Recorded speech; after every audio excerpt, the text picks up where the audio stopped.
Alright, so here we go. We got July 2015. We could do a garden update, greenhouse. Just take you on a little tour real quick. So over here we have some Emilia Hazlip / Ruth Stout style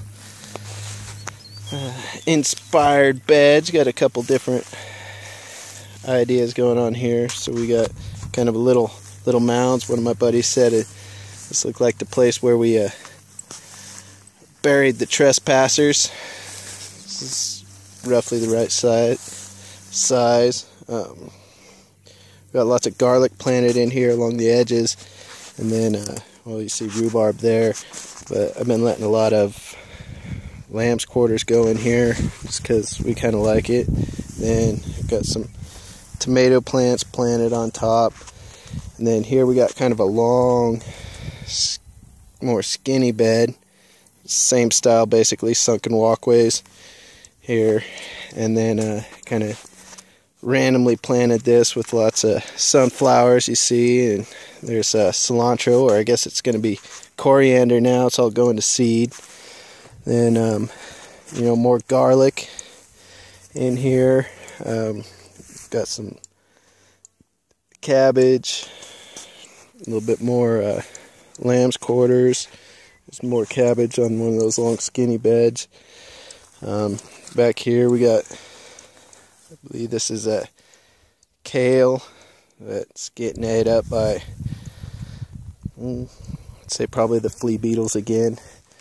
And we're coming down. Oh, and here we got a new little type of corn. I got just a little small patch put in here with this stuff. You can kind of see here, it's starting to get its kind of tassels going. This is a short season, short growing variety. There's kind of a long shot down that skinny bed. Then we come over. Oh, here's a nectarine that just didn't quite make it through the winter time. Got to figure something out there. And a little raspberry patch. You can see these are starting to come on pretty good. There's nice raspberries.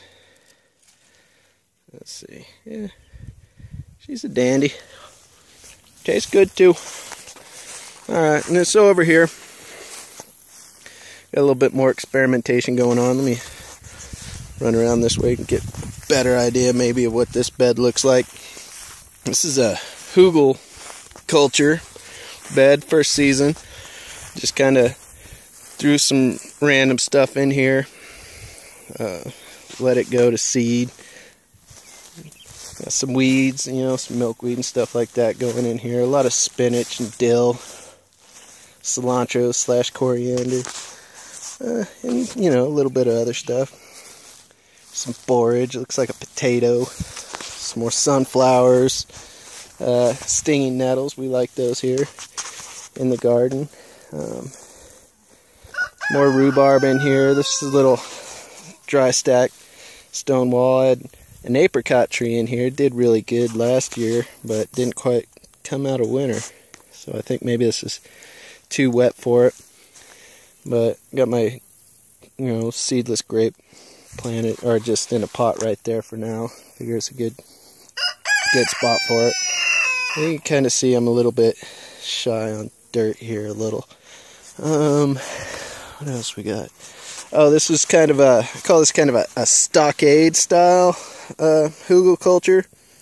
So the logs are kind of stuck vertically with the grain, so kind of like how you plant a post in the ground. Maybe ideas kind of try to wick some of that moisture up. This is about I think the second season on this bed over here. Got kind of a little retaining wall, more vertical sides, but you can see this one is doing a lot better. It's got a little bit more going for it here. You know, more lamb's quarters, lots of nettles. We like the nettles here. Rhubarb, comfrey, you know, queen of the permaculture garden, little comfrey. I believe that's what is that? Oh, cauliflower. That's cauliflower, more rhubarb. Coming across, this rhubarb's looking pretty good. Got a nice big mullein plant here. So here, this looks like a white currant. Just quite didn't come out of winter time. Perennial or perpetual spinach chard, strawberries. This is a red currant. It came through really nice. Trying to get some more rhubarb established in here. Gonna have more rhubarb than I know what to do with, but that's all right. Better than have too much and not enough, right? So there's another rhubarb, gooseberry, and I want to say this guy started producing this year. Let's see if I can find. There's a couple gooseberries in here someplace, but you know, kind of excited about that. There's some more raspberries. We got a lot of raspberries and stuff planted on the outside. This is looking kind of dry over here. I'll water it later, but moving on into the old greenhouse here. So, a little hoop house. You can see how we got this kind of set up. It's a couple steps down, about 2 feet down.